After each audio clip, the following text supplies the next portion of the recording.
Hoje em dia é difícil a gente falar, né, que a gente não está ansioso, né? Qualquer coisinha já deixa a gente assim, né? Porque a gente está hiperexcitado, né? Nossos níveis de excitabilidade eles estão pulsando ali naquele momento, né? Então a gente tem que tomar muito cuidado, né? Isso é uma coisa muito interessante porque quando a gente fica muito tempo no nível de ansiedade que é modulável, né? Que você consegue viver assim sem ter tanta repercussão, você acaba achando que aquilo é normal, né? E aí quando vem algo mais forte, ela vem com muita intensidade. Então a gente precisa estar sempre se monitorando, né? E sempre trazendo para o corpo para ver quais são as respostas do corpo. Então quando, por exemplo, ontem eu fui fazer um lanche com meu filho e aí tinha um garoto, né, comendo um sanduíche e ele não parava de mexer as duas pernas. E o meu banco ficava tremendo assim, sabe? Então esse já é um nível de ansiedade e ele estava falando normal, conversando lá com o pai dele, normal, né? Então as pessoas elas não notam alguns sinais que o corpo produz, como a taquicardia, né? E acham que estão bem, mas não estão, não estão. Né? Hoje a sociedade toda ela está completamente doente mesmo. Doente no sentido assim, de enferma, né? Ela está com aquela gripe que não melhora, sabe? Só que é a nível de ansiedade. Né? E quando a gente é bombardeado por algumas informações, isso atropela tudo. Tá? Então é como se o copo, né, tivesse quase transbordando e coloca um pouquinho mais de água. Transborda. Tá? E aí você fala, pô, mas só botei um pouquinho de água. Mas o copo já estava cheio. Tá? Então, por que eu estou falando tudo isso? Porque os nossos níveis de excitabilidade já estão altos. Então, o nosso sistema de alerta no cérebro, tá? Do lado direito do cérebro, no córtex ventrolateral, no pré-frontal ventrolateral, existe uma região ali importantíssima, tá? Que é onde qualquer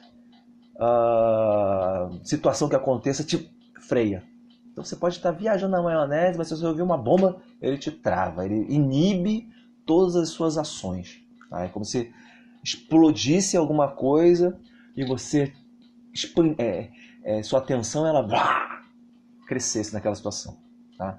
E essa região ela é fundamental no processo de monitoramento. Né?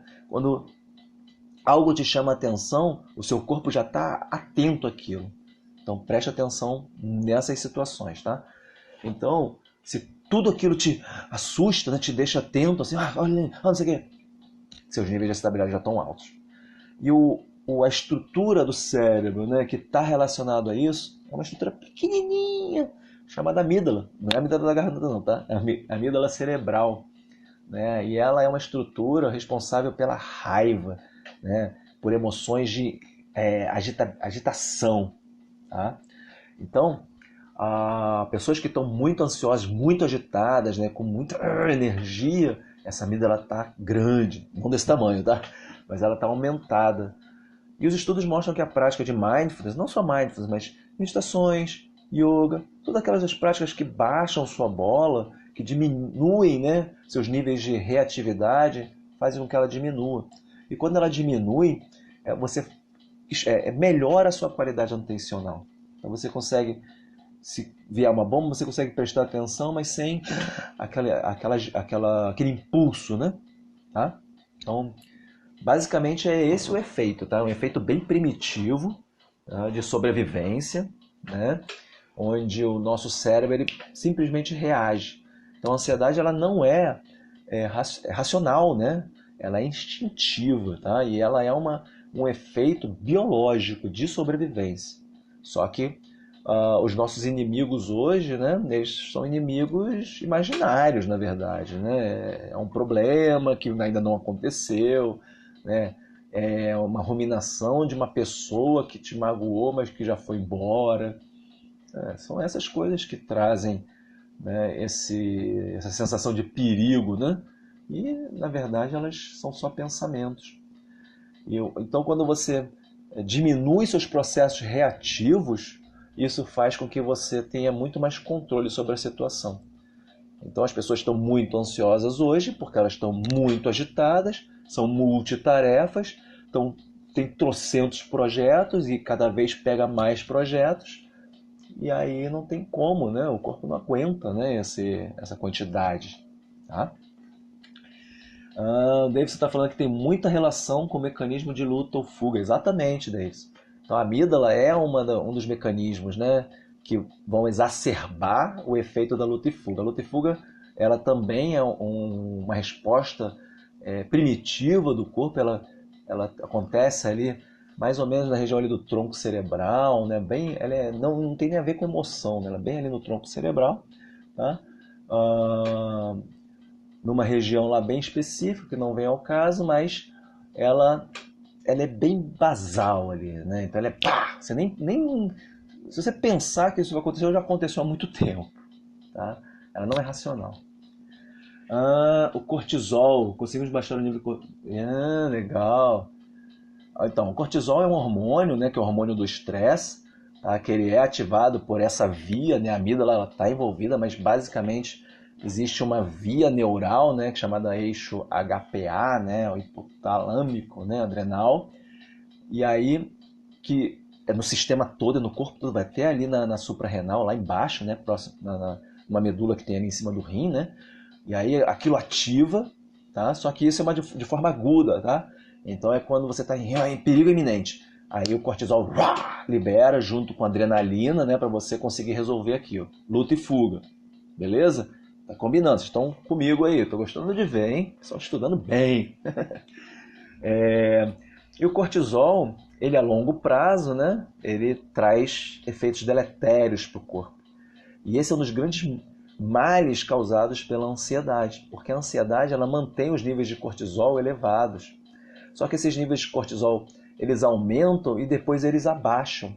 Só que seu corpo ele fica meio que acostumado com esses níveis de cortisol, entendeu? Só que isso está causando problemas, né? Então existem algumas doenças, né, relacionadas à ansiedade, que os níveis de cortisol eles são altos em alguns momentos, mas depois ele ajusta. Mas isso não quer dizer que ele não está doente, tá? E o cortisol ele é muito semelhante à cortisona, né, que é um medicamento. Então quanto mais você usa, mais problemas você vai ter, tá? Mas a prática de meditação ela vai minimizar esse efeito do cortisol porque ela reduz os níveis de estabilidade. Então, se você está muito agitado, a meditação te calma, te deixa mais tranquilo, né? Esse é um efeito benéfico da meditação, né? E é o efeito principal da meditação é relaxar, trazer relaxamento, tá? O cortisol ele não é o melhor meio de você medir isso, tá? Mas de uma certa forma, de uma forma mais prática, né? Saindo desse conceito mais de neurociência, né? Senão aí eu vou me empolgar mesmo, né?